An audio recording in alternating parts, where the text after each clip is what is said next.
Bienvenue à tous dans ce nouvel épisode du Kiritsu Podcast. Épisode 50. Et c'est vrai, c'est 150 toi?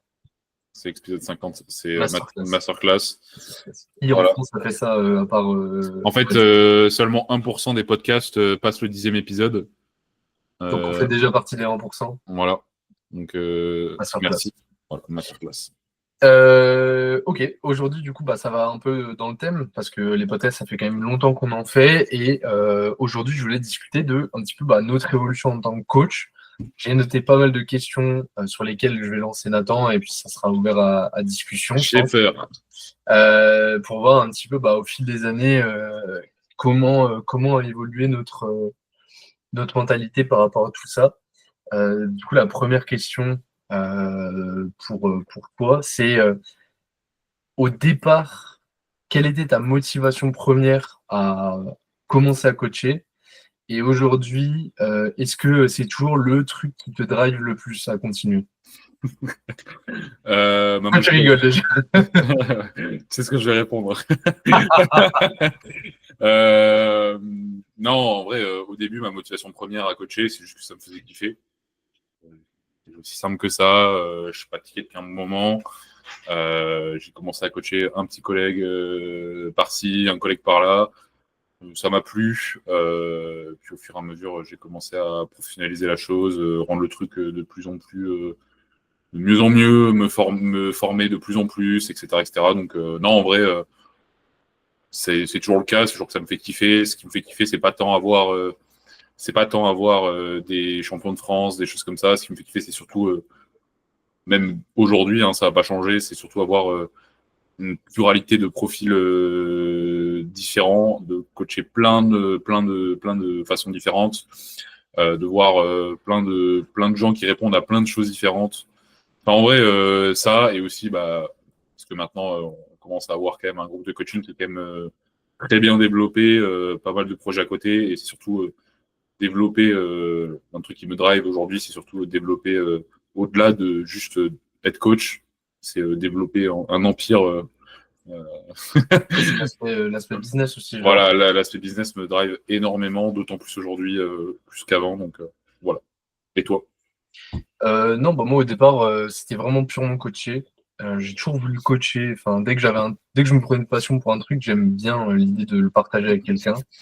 Donc le coaching, ça a toujours été quelque chose que j'aimais bien. Quand j'ai commencé, c'était surtout à côté de mes études, c'était pour faire un truc qui me plaisait parce que juste étudiant, je m'ennuyais un petit peu à faire que ça.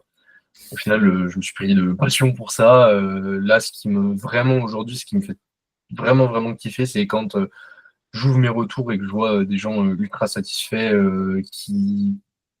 des mecs qui avancent, qui sont trop contents, qui voient que leur pratique, elle leur apporte plein de trucs dans la vie, quand on reçoit des messages un petit peu qu'on essaie de partager par moment, parce que bah, ce que je mets toujours en avant que c'est un sport un peu développement personnel. Et justement, quand tu as des gens qui t'envoient des messages en mode mais ça m'a trop apporté dans la vie de tous les jours, ça me fait vraiment, vraiment kiffer. Et aujourd'hui, c'est clair que l'aspect un petit peu business, mais c'est plus dans le sens en fait où ça suit un peu ce truc de développement personnel en fait tu te construis au travers de ce que tu construis toi-même au quotidien, tu vois. Donc ça fait rencontrer plein de gens, euh, même ça apporte, c'est hyper gratifiant de voir que tu avances. Je pense qu'aujourd'hui c'est vraiment ça qui me fait kiffer, quoi. Ouais. Moi, surtout, coacher des gens qui ont la dalle. Ah ouais, vraiment. J'ai vraiment je prends beaucoup plus de plaisir à coacher certaines personnes que d'autres. Pas, ça veut pas dire que je prends pas de plaisir à coacher certaines personnes, mais ça veut dire qu'il y a vraiment des personnes où, en mode, putain, mais vite, envoie-moi ton retour, en fait, j'attends que ça, en fait. Vraiment, ouais. Ouais, je suis assez d'accord. Parce que les mecs ont vraiment la dalle, ou les meufs, hein, ont vraiment la dalle. Le message de Mazen hier, j'ai rendez-vous avec l'histoire en fait. Exactement. Mazen to the Moon ou Sam. Ouais. Enfin, c'est deux exemples parmi tant d'autres, mais vraiment, c'est ça aussi qui me fait kiffer. Ouais, ouais. Voilà. Ce sera un podcast très court aujourd'hui, on va juste. Un petit peu, hein. Voilà. Ça ressemble à quoi les premières prods que tu faisais?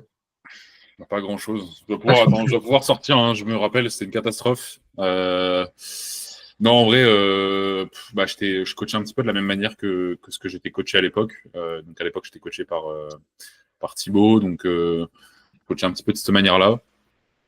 La première prog que j'ai faite, c'était une catastrophe.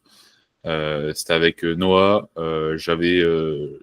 Il reprenait la force. J'ai fait commencer par un mock meet.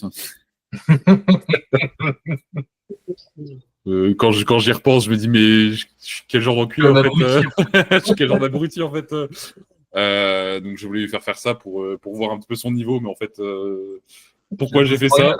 Puis après, il y a d'autres moyens d'évaluer le niveau de l'athlète sans l'exposer à. Voilà, exactement. Puis après, quand j'y repense, même ne serait-ce qu'un mois après, je me disais mais pourquoi j'ai fait ça en fait.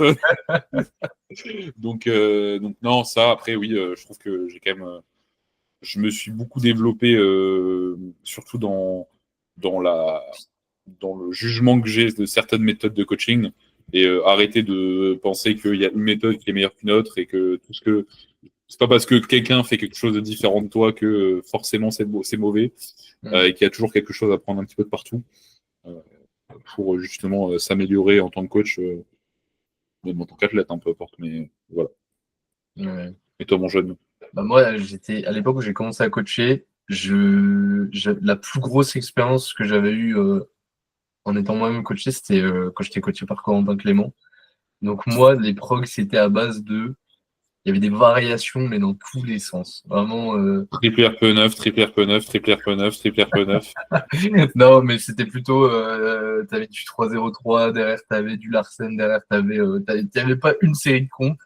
Assis de temps en temps par-ci par-là, mais du coup, c'était un mélange de 1 milliard de variations. Il y avait une variation, c'était Meet Didn't Go As Planned, RPE9.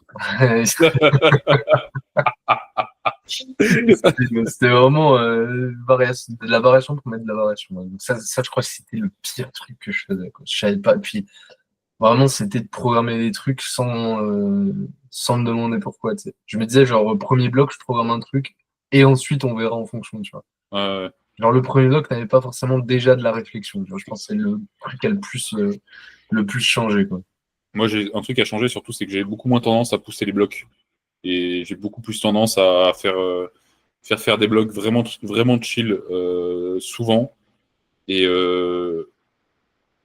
pousser par la suite plutôt que commencer. Genre à l'époque, c'était le classico.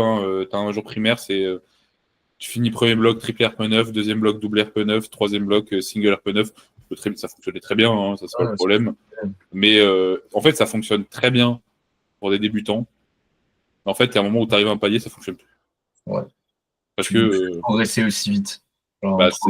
C'est ça, et en fait, le temps que tu as à construire une dynamique concrète, un seul bloc. Un seul bloc, ça fonctionne pas. Et donc voilà. Moi, je poussais tout le temps les blocs. Tu sais, je voyais que la fin de bloc, il y avait de la marge. Je me disais, on va rajouter une semaine. Le teubé, tu peux juste reprendre. Tu peux juste garder en fait. Non, moi, je faisais pas ça. Avec le recul niveau formation, c'est quoi le truc que tu estimes le plus important, enfin ce qui t'a apporté le plus de bagages aujourd'hui? C'est quoi la forme de formation qui t'a apporté le plus de trucs aujourd'hui? Se faire coacher, je dirais. Ouais, j'étais sûr que tu allais répondre ça. Se faire coacher et coacher. Ouais. Je dirais même coacher au-delà de se faire coacher. C'est ce qui rapporte le plus. Parce que la problématique, c'est que quand on se fait coacher, c'est bien parce que ça permet d'avoir un petit bagage théorique, mais le problème, c'est qu'on reste trop enfermé dans faire la même chose que son coach et la plupart du temps même de pas comprendre ce qu'on fait. Alors que coacher, à minima 5 personnes différentes, déjà, tu as déjà vu 5 façons de faire différentes, enfin pas 5 façons de faire, mais en tout cas 5 profils différents. Plutôt que moi, je vois des coachs qui démarrent, ils font la même chose que ce qu'ils font eux à l'entraînement en pensant que ça fonctionne. Spoiler, ça fonctionne pas. Au final, ou alors des athlètes qui ont exactement la même technique que leur coach. Et moi, je dirais vraiment, le truc, c'est 1, se faire coacher, 2, coacher. Ça, c'est obligatoire. Mais sinon, après, il y a surtout forcément le bagage théorique, anatomie, le classique, biomécanique, etc. Il y a être formé sur de la nutrition, sur de la kinésiologie, sur tout ça, et puis juste aller explorer d'autres choses, et surtout essayer d'aller explorer des méthodes qui sont totalement à l'opposé de ce que toi tu fais, justement pour essayer de trouver et de comprendre pourquoi pourquoi ils font ça, pourquoi ça fonctionne, et pourquoi il n'y a pas une seule méthode qui fonctionne, et que tu peux toujours chercher des choses que tu n'avais pas pensé et qui au final peuvent fonctionner. C'est essayer de comprendre pourquoi sur le papier, tu as l'impression que deux blocs sont radicalement différents, mais au final, ils amènent à la même chose, tu vois. C'est ça. Et un truc, c'est surtout, bon, je dirais pas, j'ai pas de formation, on va dire, que j'ai faite à réellement conseiller, parce que il y a surtout de l'auto-formation via, pas fait de formation concrète, je veux dire, hormis, je crois que j'avais fait le séminaire OPT à l'époque, c'était tout, c'est tout. Mais je veux dire, moi, c'était surtout de la formation que j'ai faite je cherchais quelque chose par là, je cherchais quelque chose par là, je cherchais quelque chose par là. Consommer du contenu constamment. Voilà, je consommais pas mal de contenu, un petit peu constamment. Une plateforme qui était pas mal en vrai, c'était Powerlifting Now, sur laquelle j'ai été pendant un bon moment. Bon, ça, c'était très tardivement après que j'ai commencé à coacher, mais il y avait pas tout qui était intéressant. Par contre, il y avait certains sujets.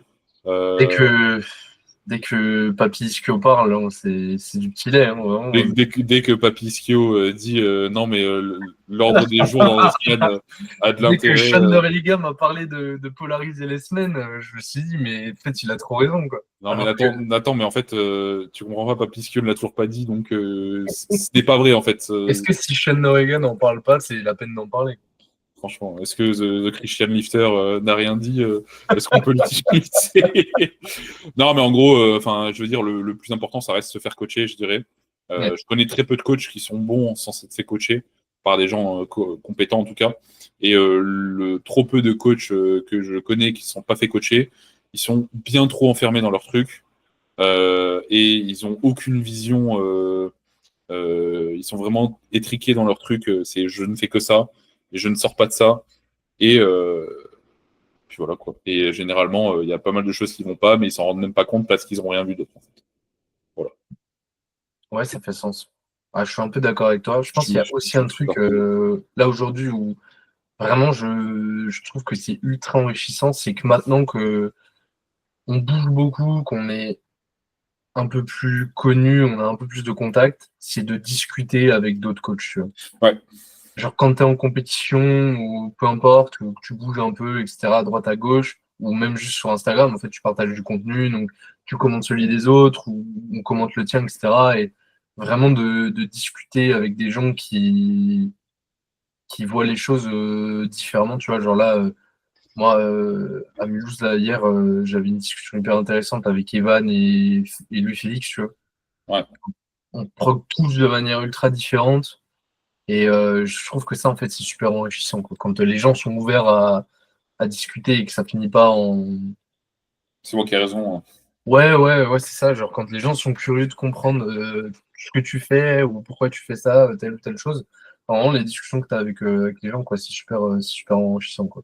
Je pense que c'est un des trucs aujourd'hui qui me pousse le plus à tester des trucs que je n'aurais pas forcément mis en place. De toute façon, clairement, il faut bien comprendre que tout fonctionne. Tout dépend de comment tu le mets en place. Ouais.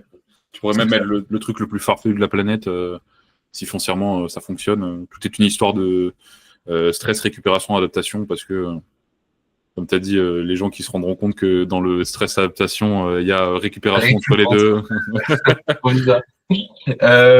Bon, on est souvent très d'accord. On se partage énormément de visions communes. Est-ce que toi, tu vois un sujet sur lequel c'est pas forcément qu'on est diamétralement opposé, parce que ça, pour le coup, on va, je pense, difficilement en trouver un, mais est-ce qu'il y a un sujet ou une façon de faire un truc sur lequel tu conçois que je vois les choses comme ça, mais tu penses quand même que je ferais mieux de changer de choses? Je pense que il y a 2 ans, tu aurais posé la question, tu aurais trouvé.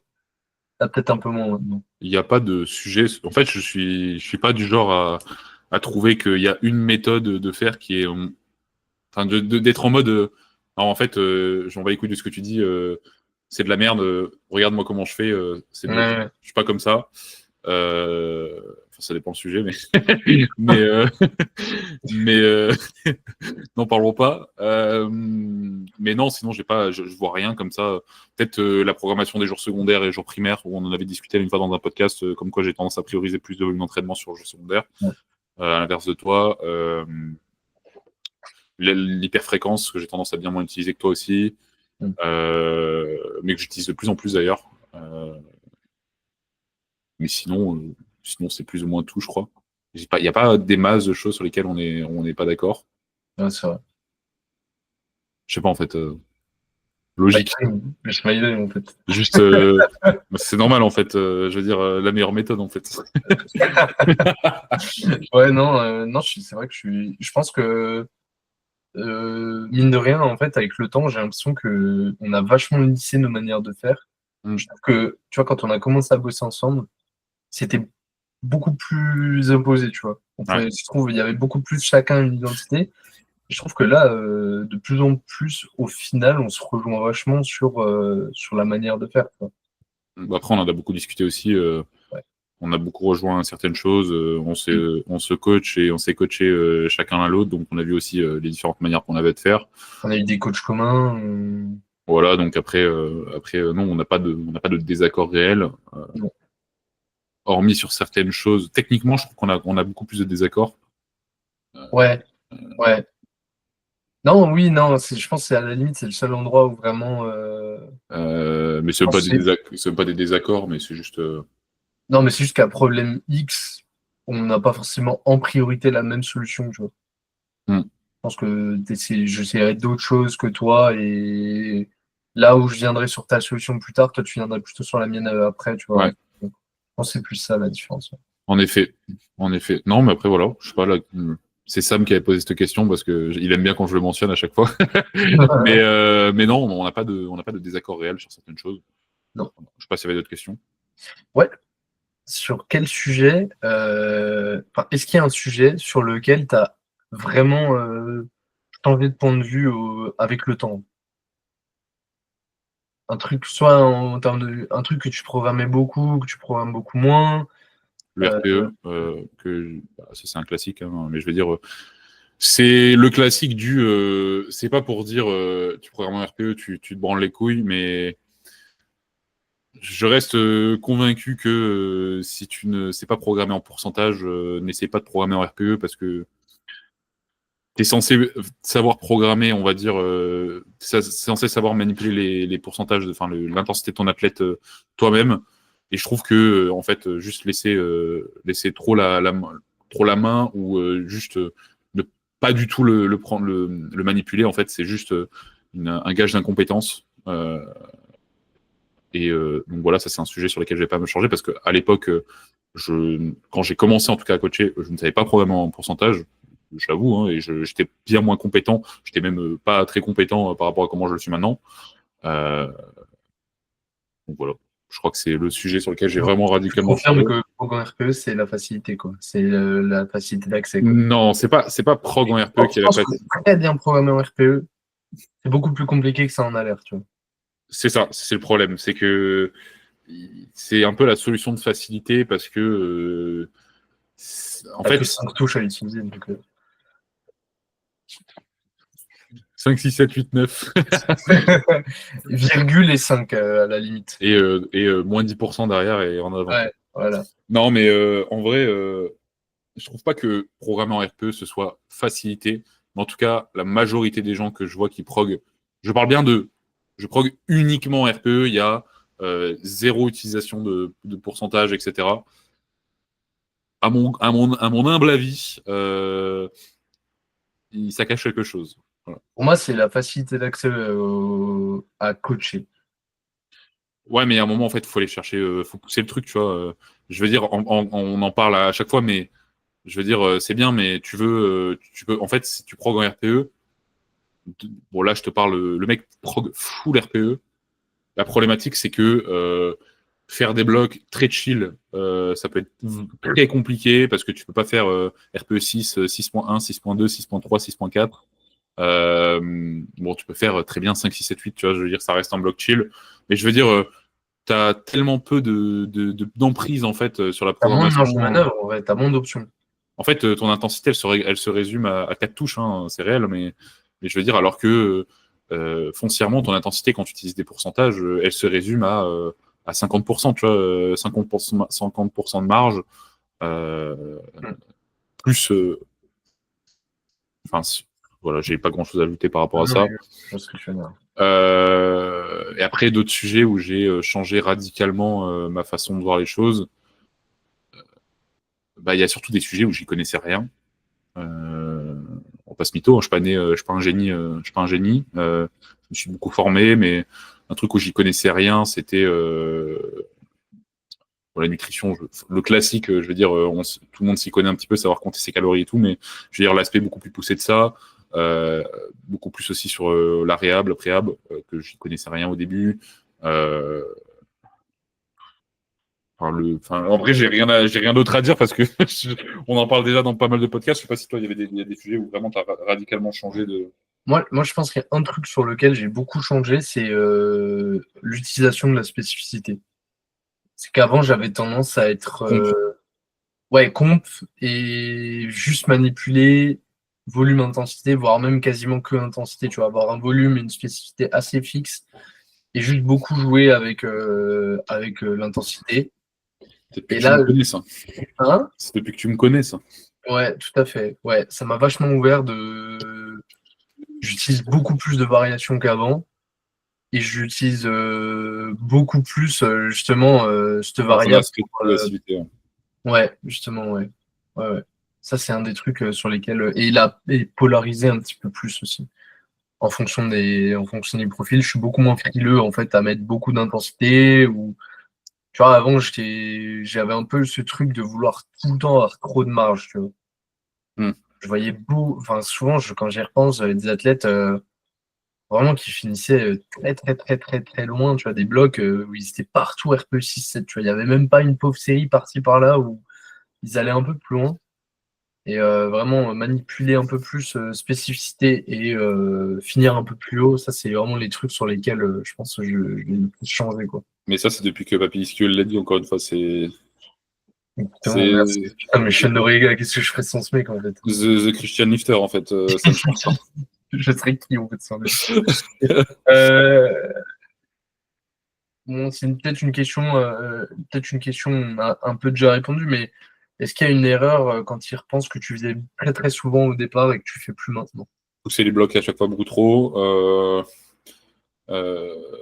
Pousser l'athlète, en fait, beaucoup trop, tout le temps. Ouais. Chercher trop l'optimisation. En fait, trop chercher à toujours avoir quelque chose à dire, toujours avoir quelque chose à changer. Ouais. Et jamais être en mode ok, chill, tout va bien, c'était bien, tu progresses. En fait, je dis rien, mais foncièrement, tu veux que je dise quoi, tu vois. Ouais. Et des fois, ça suffit. Voilà, Ouais. simple. Moi, je pense que c'est un truc que je faisais pas assez, c'est je voulais trop me placer en prescripteur et c'était de pas assez prendre en compte ce que l'athlète ressentait, tu vois. Là, honnêtement, ça m'arrive souvent de juste demander en fait ce que l'athlète a envie de faire, tu vois. Généralement, ou ce que lui il pense de là où on en est, tu vois.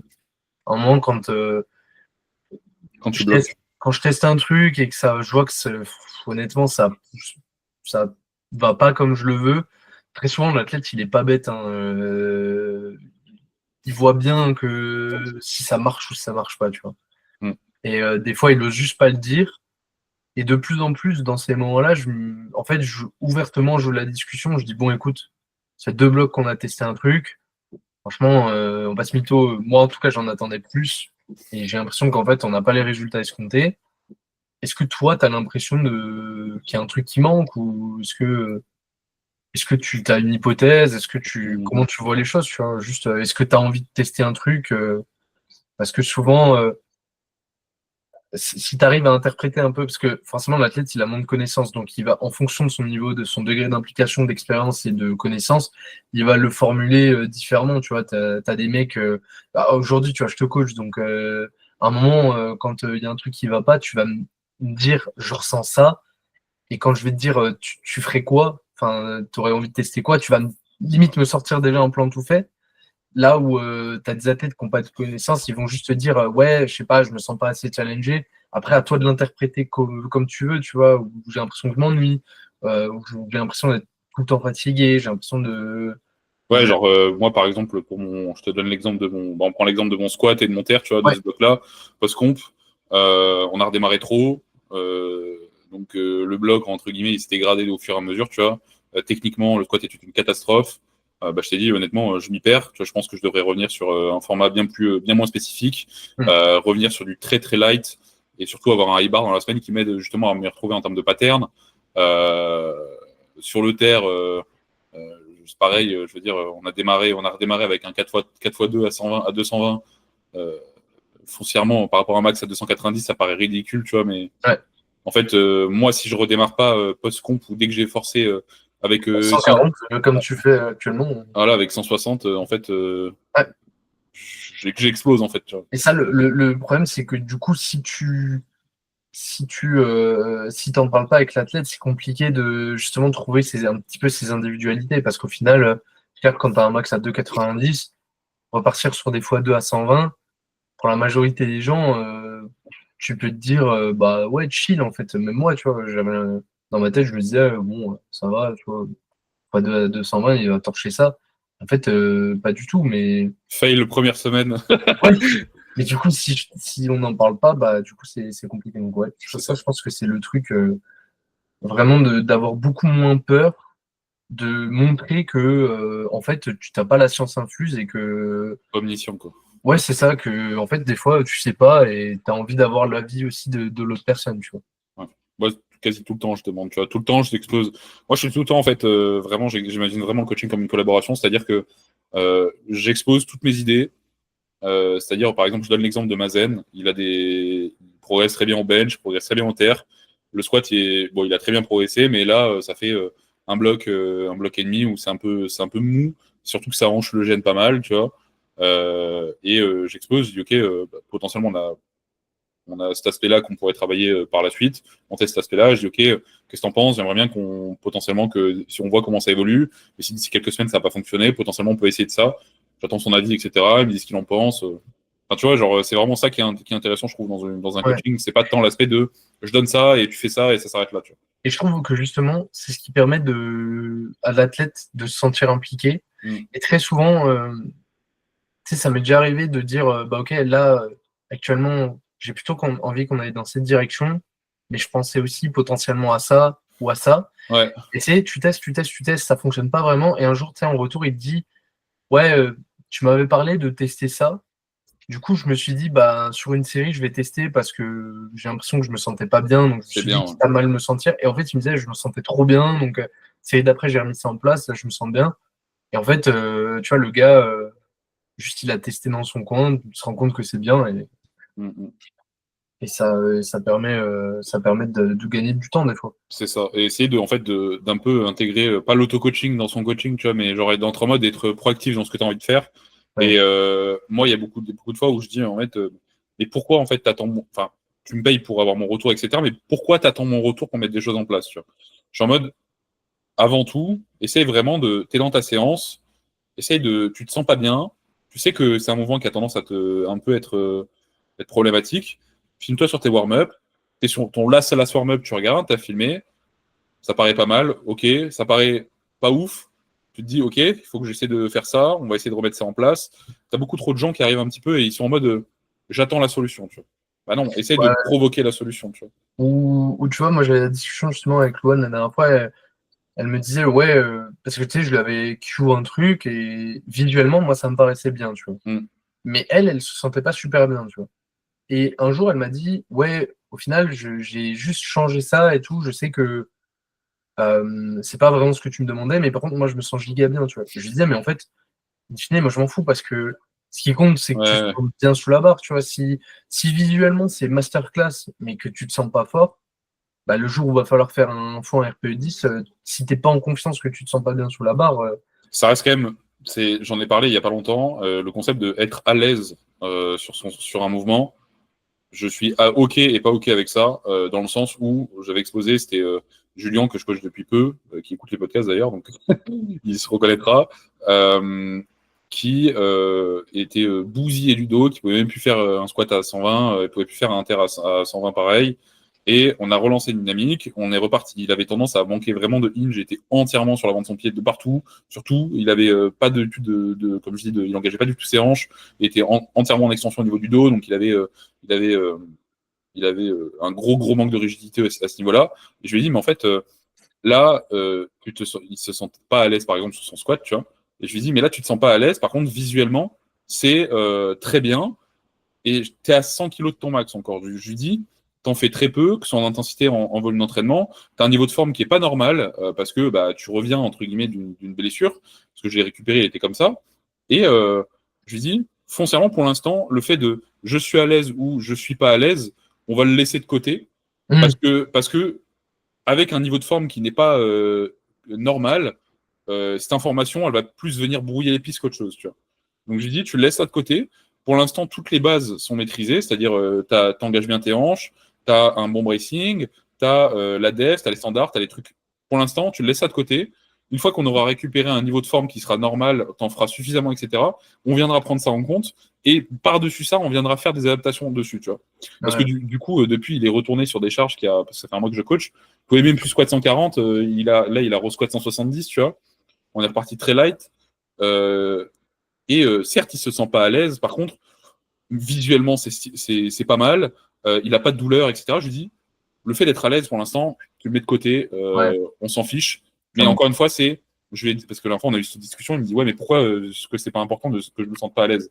Je me dis, c'est pas que c'est pas important. Je lui dis juste, c'est que dans le contexte où tu es, c'est l'un des contextes sur lesquels être à l'aise, c'est pas important.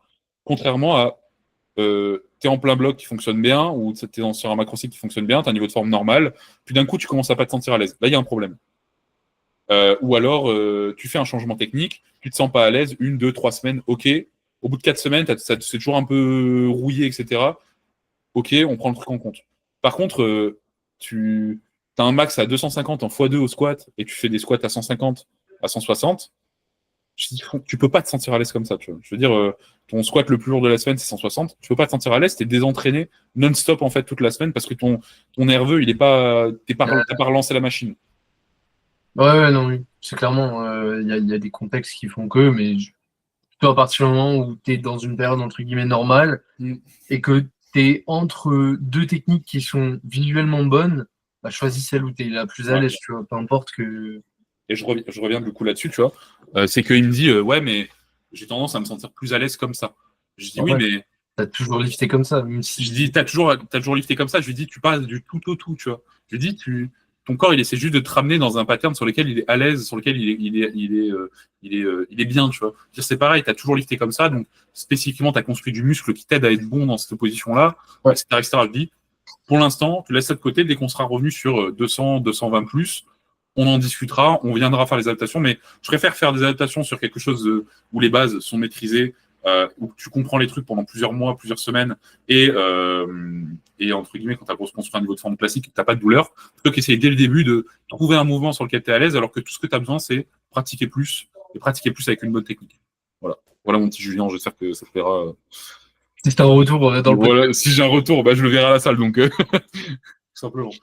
Ok, Donc, voilà. intéressant. Dernière petite question. Si tu devais recommencer à zéro, est-ce que tu changerais un truc? Sûr. La manière dont tu as géré le coaching. J'exploiterai mon image bien plus tôt. Mm. Parce que j'ai commencé, quand j'ai lancé Kiritsu, j'étais un peu en sous-marin, c'est-à-dire que c'était vraiment l'entité Kiritsu. Moi, personne ne me connaissait, les gens, quand ils prenaient un coaching. D'ailleurs, c'est étonnant que j'ai eu autant de gens au coaching, enfin, autant de gens. Ça a pris du temps à évoluer, mais je pense que j'en aurais pu évoluer bien plus vite si j'avais, dès le départ, peut-être, si je m'étais mis en avant. Parce que essayer de se lancer entre guillemets sur les réseaux sociaux, parce que c'est un peu le cas quand on fait du coaching, sans se mettre en avant, c'est un peu comme essayer de conduire une voiture mais avec le pare-brise est voilé. Donc voilà, il y a ça et juste chercher à faire des trucs plus simples, tout simplement. Ouais. Ok. Et toi? Hmm. Bah, te rencontrer plus tôt. Comment ne pas répondre ça? En fait, t'attendais qu'à ce que je dise ça, en fait. C'est ça que Non, tu voulais, non, en non, fait. non. Non, en vrai, si je devais changer un truc, je pense que. Qu'est-ce que je changerais? Ouais, je pense un truc vraiment, c'est faire payer même un prix symbolique dès le départ. Tu vois. Ouais, vraiment. Ne jamais avoir coaché gratuitement. C'est compliqué, en vrai. C'est compliqué. Aujourd'hui, je coach encore enfin, j'ai encore des gens de l'époque où je coachais gratuitement, mais du coup, c'est les 1 sur 1 million qui sont géniaux à coacher alors qu'ils payent pas, tu vois. Exactement. Alors Et puis, que 90% des gens, bah, vu que en fait tu te vends comme un mec gratuit, bah ils te prennent pour une pute en fait. Enfin pour un mec gratuit quoi. même en vrai, En même temps, parce qu'au moins une pute tu la payes, même en vrai, en dessous de 100 euros pour un coaching, comme on propose, bien sûr, hein, parce que tous les coachings ne valent pas une telle somme. Tout dépend par qui tu fais coacher, mais ça, j'en sais rien. En vrai, plus c'est con à dire, mais plus t'es peu cher, plus t'attires une clientèle qui va vouloir ce prix-là. Et donc, déjà, les gens ne sont pas sérieux. T'as beau être un coach à 20 balles, les gens ne te payent pas. Depuis qu'entre guillemets, on a beaucoup augmenté les prix et encore, je veux dire, on n'est pas si cher que ça et que, bien sûr, la qualité de coaching, etc., s'est améliorée et on a beaucoup plus de bouche à oreille, etc., forcément, parce qu'on a de plus en plus de clients. Mais commencer avec un vrai prix pour les coachs, parce que, en fait, tu te prostitues si tu fais un coaching en dessous de 70 balles, vraiment. Disons que tu te prostitues un petit peu. C'est aussi par là qu'il faut passer, j'ai envie de te dire, dans un ouais, sens. ça fait Moi, je regrette vraiment pas l'époque, entre guillemets, où je coachais gratuitement, parce que je dirais que ça m'a aidé aussi pas mal. Euh, mais après, ouais, c'est sûr que il faut pas non plus trop longtemps hésiter à augmenter ses prix, je dirais, parce que c'est vraiment un frein et c'est con à dire, mais on pense que plus entre guillemets, tu fais payer cher, moins t'as de personnes. C'est totalement le contraire. Euh, je veux dire, si quelqu'un n'est pas prêt à payer entre guillemets tes services, bien sûr, si tes services sont de qualité, etc., bah tu perdras pas, tu perdras rien en fait, tout simplement. Donc, ouais, c'est vraiment ce truc de te dire après c'est compliqué parce que quand tu commences, tu es vraiment dans la position où dans un sens, c'est toi qui as besoin des gens aussi, tu vois. Mais ce qui est cool aujourd'hui, c'est que on peut se permettre d'aborder la chose comme c'est pas moi qui ai besoin de toi. Si tu me contactes, c'est que c'est toi en fait qui as besoin de moi parce que tu n'arrives ouais. pas à le faire toute seule ou tout seul. Si Donc t'as pas envie, tant pis. Si t'as envie, tant mieux. ouais, Voilà. si t'es pas prête, ben tant pis, moi, ça changera pas, ça m'empêchera pas de dormir, tu vois. Mais C'est ça. Et surtout, un truc, c'est important, c'est ne pas faire du tarif à la tête, hein, parce que ça, c'est ouais. ça, c'est un fléau, et parce que ça bousille un peu ton image. Euh, Parce que si dès que quelqu'un tu l'as en rendez-vous pour commencer un coaching, tu lui dis 7 ans et qu'il dit ah non mais c'est hors budget, tu lui dis c'est quoi ton budget, bah ok on parle là-dessus. En fait le mec va se dire mais en fait Il voulait me baiser. c'est ma pute en fait. Mais sinon, le truc, c'est un truc que je changerais, c'est de directement dire aux gens qui font de la merde, tu vois. Ça Ça, c'est grâce à mon coaching personnalisé ça. ça, c'est le truc que j'ai commencé à mettre en place beaucoup plus tard. Vraiment, tu t'en vas? Tu t'en vas? Ah, ok, ça marche. Interlude de famille, en fait. Voilà. Moi j'ai pas de famille, moi je suis pauvre donc je suis pauvre d'amour donc voilà. Non, ouais, c'est ce truc-là, ça m'a fait bien rire. La dernière fois, j'avais vu Flavio, un mec de Belgique, je sais pas si tu le suis. Ça me dit un truc. Bref, il a eu une story où il est coaché par Flo Blanc et il avait mis une story avec un vocal de Flo en fond parce qu'il avait fait tu sais, il a fait des comptes inter, tu vois, donc il a un niveau inter et genre il a pas mal d'ambition Et Flo, il lui avait mis une pression en mode, mais mon pote, t'as des ambitions inter, mais t'es même pas au standard. En fait, je suis pas là pour te brosser dans le sens du poil. Sors-toi les doigts. En gros, c'était le message. Ça avait Bon. fait bien rire parce que ça avait fait penser à toi. Avec Et tu vois, Ilyes?